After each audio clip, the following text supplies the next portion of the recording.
कटनी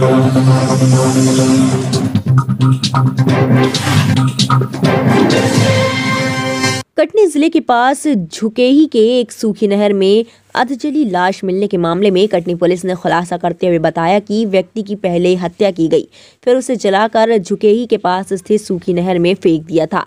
मृतक के परिजनों के बयान के आधार पर 3 आरोपियों को कैमूर पुलिस ने अरेस्ट किया है, जिसमें से एक आरोपी नाबालिग है। वहीं यह भी बताया कि मृतक रामभरण दहिया जुआ खेलने का आदी था और सभी आरोपियों के साथ वह जुआ खेलता था और वह उनसे हमेशा जुआ जीत जाता था और पैसे लेने देने के चलते रामभरण दहिया की हत्या कर हत्यारे मौके से फरार हो गए।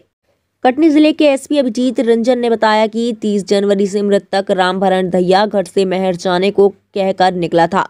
तब से वह घर नहीं पहुंचा था और 2 फरवरी को रामभरण का शव झुकेही के पास स्थित सूखी नहर में अधजली अवस्था में मिला।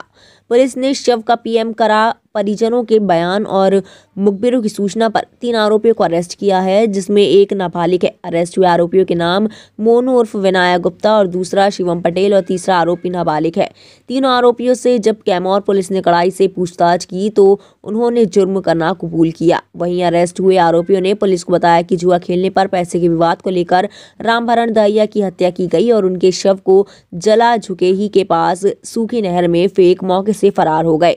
एसपी अभिजीत रंजन ने यह भी बताया कि मृतक रामभरण दहिया की एक तूफान कार भी झुकेही के पास तलब मिली है, जिससे वह अपने परिवार का भरण पोषण करता था। पीबीसी के लिए कटनी से हीरा विश्वकर्मा की रिपोर्ट। मैं आपको बताना चाहूँगा कि 1 फरवरी को एक गुम इंसान हमारे कैमूर थाना अंतर्गत कायम हुआ था, जिसमें यह सूचना आई थी कि एक 39 वर्षीय व्यक्ति जो अमेठा का निवासी है वो गुम हो गया है।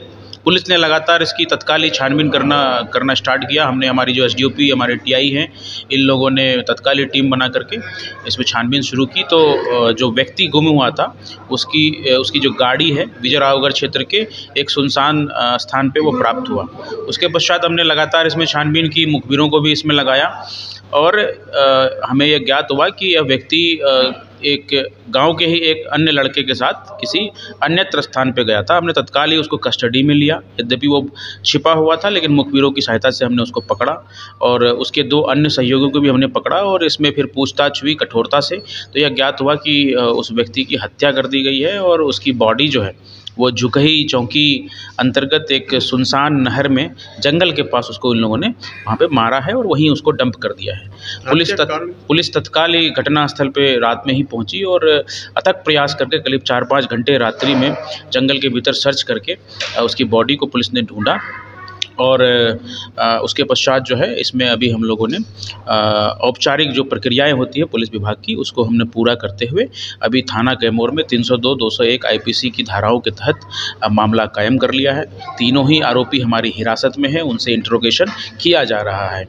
जहाँ तक हत्या के कारणों का सवाल है, मैं आपको बताना चाहूँगा कि जो मृतक व्यक्ति है, यद्यपि वो तूफान जो 4 व्हीलर होता है उसको चलाता है, उससे आय अर्जित करता है, किंतु इसके बावजूद भी वह जुआ खेलने के और शराब पीने का आदी रहा है और जो आरोपी हैं वो भी उसके साथ जुआ खेलते हैं और शराब पीते हैं। ये एक टीम की तरह ये लोग जो है जुआ खेलते हैं और इसी क्रम में ये जानकारी सामने आई है कि जो मृतक है वो जुए में कुछ राशि जीत गया था और जो आरोपी लोग हैं वो हारे थे इसमें राशि और इस बात से आरोपी आक्रोशित था और इसी बात का जो आक्रोश उसके भीतर भरा हुआ था, गुस्सा उसके भीतर भरा हुआ था, उस बात से बदला लेने के लिए उसने मृतक को भरोसे में लेकर के, चूँकि वो उसके जान पहचान का ही व्यक्ति था, उसको लेकर के वो एक सुनसान नहर पे जहाँ वो लोग जुआ वगैरह खेलते रहे होंगे वहाँ लेके गया है और उसकी हत्या कर दी है। बॉडी को जलाया भी गया?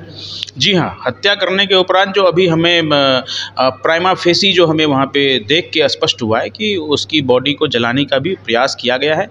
यद्यपि अभी पीएम रिपोर्ट एक बार आ जाए तो चीज़ें और स्पष्ट हो जाएंगी। सर, परिजनों ने चक्का जाम कर कुछ मांगे रखी थी, उसे किस तरह से देख रहे हैं? देखिए, मैं आपको बताना चाहूँगा और आपके माध्यम से मैं उनके परिजनों को भी संबोधित करना चाहूँगा कि निश्चित रूप से ये अपूरणीय क्षति है। किसी भी परिवार का ज्येष्ठ जो है वो हताहत हो जाता है, उसकी मृत्यु हो जाती है तो परिवार आर्थिक रूप से और तमाम रूप से विपन्न हो जाता है।